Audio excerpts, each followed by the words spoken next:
Sea green colour అండి.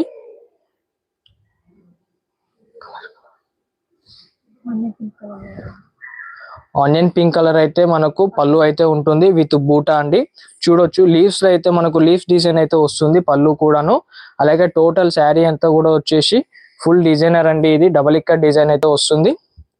చాలా బాగుందండి కాంబినేషన్. అదే బార్డర్ లో కూడా మనకు కింద వచ్చేసి ఇలా డిజైన్ అయితే వస్తుందండి. బార్డర్ లో కూడాను చూసుకోవచ్చు. ఇది క్లాత్ వచ్చేసి పోచంపల్లి మజ్రేజుడు pure cotton ikat cotton sari అండి. ఇది కాంబినేషన్ కూడా చాలా బాగుంది. శారీ ఇది వచ్చేసి మనకు సీ గ్రీన్ లో మనకైతే ఇది పింక్ అండి, మంచి పింక్ కలర్ మనకు వచ్చేసి కనకాంబరం షేడ్ అండి. ఇది బార్డర్ లో కూడా బార్డర్ అండ్ పళ్ళు కూడా కనకాంబరం షేడ్ అండి. కనకాంబరం షేడ్ లో అయితే మనకు వస్తుంది ఇది. దీని ప్రైస్ వచ్చేసి